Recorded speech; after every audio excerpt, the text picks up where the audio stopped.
پاکستان سمیت دیگر بہت سے ایسے ممالک ہیں جن کے کچھ ایریاز میں ایسے درخت اگتے ہیں جن کی شاخوں کے آپس میں رگڑنے سے آگ پیدا ہوتی ہے، جن کی شاخوں کے آپس میں رگڑا لگنے سے آگ کریٹ ہوتی ہے۔ اور پہلے بہت دور میں جو لوگ جنگلات میں رہتے تھے وہ اس طرح سے آگ کا استعمال کرتے تھے۔ تو یہ حیرت انگیز بات نہیں ہے کہ سرسبز درخت ہے، ہرا بھرا ہے، اس سے تم دیگر کام بھی لے کر آ رہے ہو۔ اس پر لگنے والے جو اگر عام درختوں کی بات کریں، میوہ جات ہیں، پھل ہیں، پتے ہیں، پھول۔ اور اس حوالے سے بھی میں ایک بات بتاتی ہوں۔ کل میں ایک سڑک سے گزر رہی تھی اور ٹریفک وہاں پر بہت تھا، تو وہاں پر ایک لوڈر بہت بڑا ٹرک تھا، اس کے اندر بہت سے بڑے بڑے پیکس جو ہیں نا وہ تھے کہ دیکھ کے ایک دم دل میں کوئی نا ایک خوف سا بیٹھتا تھا۔ جب اس کے قریب سے میں گزری نا، بہت بڑا وہ ٹرک تھا، اور وہ جو باکسز تھے وہ اس میں سے کچھ پھٹے ہوئے تھے، اور اندر سے کیا نظر آ رہا تھا، جو چھلی ہے اس کے سٹے، یعنی ہم چھلی کھاتے ہیں، ٹھیک ہے، کارن جسے کہا جاتا ہے، مکئی، ہم اس کو پکڑتے ہیں، ٹھیک ہے، اور ہم نے کھا لی اور ہم سمجھتے ہیں کہ یہی کام ہے چھلی کے دانوں سے، ٹھیک ہے، اور یا ہم کہتے ہیں کہ ان کو پیس کے جو ہے وہ مکئی کا کارن فلور بنا دیا جاتا ہے اور دیگر کے کاموں میں وہ لایا جا سکتا ہے، لیکن ہم نے کبھی اس کی نیچے والی سٹک سٹے کو ہم نے کبھی کسی گنتی میں نہیں رکھا۔ لیکن وہ بھرا ہوا ٹرک مجھے بتا رہا تھا کہ اس کا بھی کوئی پرپز ہے، اس کو بھی کسی مقصد کے تحت یوز کیا جائے گا، اور وہ مقصد میں نہیں جانتی، ظاہر سی بات ہے، میرا یہ فیلڈ نہیں ہے، کام نہیں ہے، اور یقیناً کسی جانور کی غذا یا اس کو بھی دوبارہ سے بونے کے کام میں یا وغیرہ وغیرہ، وہ کسان حضرات بہتر جانتے ہیں، یعنی وہ چیز یوزلیس نہیں ہے۔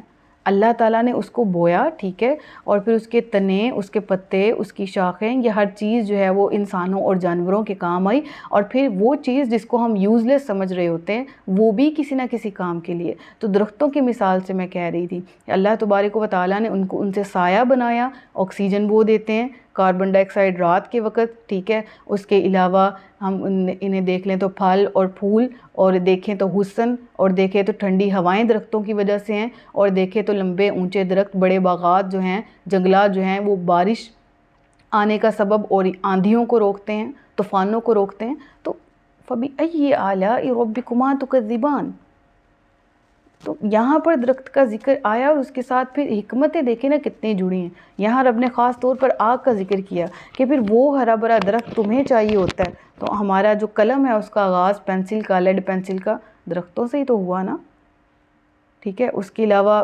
ویسے اس سے پرانے دور کو دیکھیں تو قلم اور تختی سے لوگ لکھتے تھے، وہ درختوں سے ہی ہوا نا۔ تو ہم انسانیت نے جب لکھنا بھی سیکھا تو ہمارے لکھنے پڑھنے میں ان درختوں کا بڑا رول ہے۔ اور پھر یہ کہ ہرا بھرا درخت ہے، لیکن جب آگ سلگانے کو چاہیے تو تم اس سے آگ بھی جلا سکتے ہو، اور پھر دوسری تفسیر بھی کچھ ایسے بھی درخت ہیں جن سے آگ جو ہے وہ سلگائی جا سکتی ہے۔ أَوَلَيْسَ الَّذِي خَلَقَ السَّمَاوَاتِ وَالْأَرْضَ بِقَادِرٍ عَلَىٰ أَن يَخْلُقَ مِثْلَهُم بَلَىٰ وَهُوَ الْخَلَّاقُ الْعَلِيمُ۔ سبحان اللہ، کیسا پیارا جواب ہے نا اس آیت میں۔ کیا وہ جس نے آسمان اور زمین بنائے، وہ اس بات پر قادر نہیں کہ ان جیسے اور پیدا کر دے؟ کیوں نہیں، وہی بڑا پیدا کرنے والا، سب کچھ جاننے والا ہے۔ سبحان اللہ، سبحان اللہ، بے شک کتنی پیاری آیت ہے۔ زمین و آسمان بنائے، پہلی بار بنائے، بغیر کسی نقص کے بنائے، بغیر کسی نمونے کے بنائے، تمہیں بنایا پہلی بار بغیر کسی نمونے کے بنایا۔ اب تم جب دنیا سے چلے جاؤ گے، مٹ جاؤ گے مٹی میں اور ریزہ ریزہ ہو جاؤ گے، تو کیا اس کے لیے مشکل ہے؟ پھر اللہ خود ہی فرماتا ہے بلا، بالکل بھی نہیں، ہرگز نہیں، وہ تو خلاق ہے، علیم ہے وہ تو۔ انما امرہ اذا اراد شیئا ان یقول له کن فیکون۔ اور بہت پیاری آیت ہے، بہت پاورفل آیت ہے، توکل بڑھانے کے اعتبار سے بھی۔ اس کا کام تو یہی ہے کہ جب کسی چیز کا ارادہ فرماتا ہے تو اس سے فرماتا ہے ہو جا، تو وہ فوراً ہو جاتی ہے۔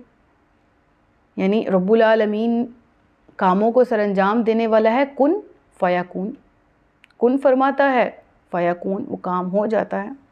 اب یہاں پر ایک سوال ذہن میں آتا ہے، وہ کیا ہے کہ زمین و آسمان کے بارے میں آتا ہے 6 دن میں بنائے گئے، ٹھیک ہے، اور انسان جو ہے اس کے بارے میں بھی حضرت آدم کا جو مادہ ہے وہ مٹی ہے اس کو بھی رکھا گیا، روایات بتاتی ہیں ہمیں کہ 40 دن، اور پھر روح اس میں ڈالی گئی وغیرہ وغیرہ، اور کن فیکون کے بارے میں بھی ہمارا ایمان اور عقیدہ ہے۔ تو اس چیز کو ذرا سمجھ لیجئے گا۔ عین ممکن ہے قرآن کریم میں 6 دنوں کا ذکر ہے، تو اس سے مراد ہماری مراد ہے کہ 6 دن سے مراد جتنا سورج غروب ہونے کا اور طلوع ہونے کا ٹائم لیتا ہے ایک دن اور رات میں، وہ مراد ہو۔ لیکن یہ بھی ممکن ہے کہ وہ دن لاکھوں برس پر محیط ہوں۔ لیکن 6 دنوں کے ذکر سے یہ حقیقت تو بہرحال واضح ہو گئی کہ آسمان اور زمین کی تخلیق میں کچھ وقت لگا تھا، اور یہ وقت بھی حکمت الہی کے تحت تھا۔ اس لیے یہ عالم خلق کی تخلیق ہے۔ عالم خلق اور عالم بالا کی تفصیل پہلے گزر چکی ہے، ٹھیک ہے۔ اس کے برعکس اگر عالم امر یا عالم بالا کو دیکھا جائے تو وقت کا تکلف وہاں نہیں پایا جاتا۔ مثلا روح انسانی اور فرشتوں کا تعلق عالم امر سے ہے، جس کی بحث گزشتہ لیکچر میں گزر چکی ہے۔ اس لیے روح کو ایک جگہ سے دوسری جگہ پہنچنے کے لیے کوئی وقت درکار نہیں ہوتا۔ آپ کو یہ بریک نکتہ سمجھ آ رہا ہے؟ عالم خلق کا جن سے تعلق ہے، آدم کا بھی ہم نے ذکر کیا، زمین و آسمان کی پیدائش کا، ہمیں تو مراد 6 دن ہے، قرآن میں ہمیں نص سے ثابت ہے، اور ہمارا ایمان عقیدہ بلیو یہی ہے، رب العالمین کی حکمت یہ تھی۔ تو اسی طرح حضرت جبرائیل امین علیہ السلام ایک لمحے سے پہلے اوپر عرش معلیٰ سے زمین پر وحی لے کر آ جاتے تھے، اور پھر اسی طرح ایک لمحے سے پہلے زمین سے وہ چلے بھی جاتے تھے، عرش کی طرف واپس لوٹ جاتے تھے۔ اور اسی طرح سے جو حضرت عزرائیل ہیں، روح نکالنے کا معاملہ ان کے ساتھ، تو ان کو بھی کوئی دیر نہیں لگتی۔ اب سمجھ آ رہی ہے کن فیکون کی حکمتیں، رب العالمین نے کاموں کو کس طرح سے ڈیوائیڈ فرمایا، اور تمام امور اس کی حکمت کے تحت ہیں، اور ساری کائنات اس کی حکمت کے تحت چل رہی ہے۔ تو اس آیت کے مطالعہ سے اللہ تبارک و تعالیٰ کے امر کی خصوصی شان کا ذکر عالم امر کے حوالے سے ہوا ہے۔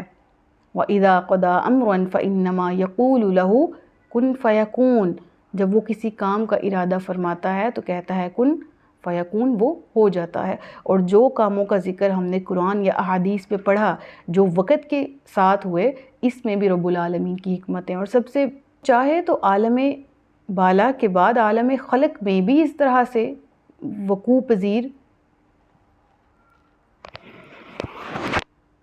وہ چاہے تو تمام کام عالم خلق میں بھی اس طرح سے ہو سکتے ہیں جیسے عالم بالا میں۔ اس کی حکمت اسے کسی چیز کے ساتھ باؤنڈ نہیں کرتی۔ وہ چاہے تو عالم بالا کے امور کو جس طرح چاہے وہ انجام دے۔ وہ خالق ہے، وہ علیم ہے، اس کے ہاتھوں میں بادشاہی ہے۔ فسبحان الذی بیدہ ملکوت، اس کے ہاتھ میں بادشاہی کس کی؟ تمام جہانوں کی، کل شیء، ہر چیز کی، وَإِلَيْهِ تُرْجَعُونَ، اور پھر اختتام پہ پھر قیامت کا، موت کے بعد اٹھائے جانے کا اللہ کی بارگاہ میں جواب دہی کا ذکر کیا گیا، اور یاد دلایا گیا کہ وہی پاک ہستی ہے جس کی طرف تم دوبارہ لوٹا دیے جاؤ گے۔ الغرض یہ کہ یہ پوری صورت جو ہے اس کو اگر سمرائزڈ فارم میں ایک دفعہ سے ریوائز کیا جائے تو رب العالمین کی قدرت کی نشانیاں، آلاء اللہ کا ذکر بھی ہوا، ایام اللہ کا ذکر بھی ہوا، اور پھر ان نشانیوں کا ذکر کرتے ہوئے انسان کو اس کی پیدائش کا بتایا گیا، زمین، اور وہی رب العالمین جس نے زمین و آسمان بنائے، انسان کو پہلی دفعہ تخلیق کیا، زمین و آسمان ہر جتنی بھی مخلوقات ہیں پہلی دفعہ تخلیق رب العالمین نے کیا۔ وہ مبتدی ہے، وہ پہلی دفعہ ابتدا کرنے والا ہے، وہ باری ہے، ٹھیک ہے نا۔ اور اس کے بعد لاسٹ میں ذکر ہوا کہ اسی طرح تمام کائنات کی بادشاہی اسی رب العالمین پروردگار ذوالجلال والاکرام کے ہاتھ میں ہے، اور وہ ہر چیز کا جاننے والا علیم ہے، اور تمام کو اسی کی طرف لوٹنا ہے۔ الغرض یہ کہ رب العالمین کی معرفت کی طرف دعوت دی گئی، اور یہ بھی کہ اس زندگی کے بعد ایک اور زندگی ہے جس کے لیے ہمیں ہر وقت ہر لحظہ تیار رہنا ہے، اور اپنی دنیا اور آخرت کو بہتر بنانے کی کوشش کرنی ہے۔ صدق اللہ العلی العظیم و صدق رسولہ النبی الکریم، سچ فرمایا اللہ نے جو عظمت والا ہے۔ اپنا بہت سا خیال رکھیے گا، مجھے دعاؤں میں یاد رکھیے گا۔ تاجدار ختم نبوت زندہ باد، پاکستان پائندہ باد۔ السلام علیکم ورحمۃ اللہ وبرکاتہ۔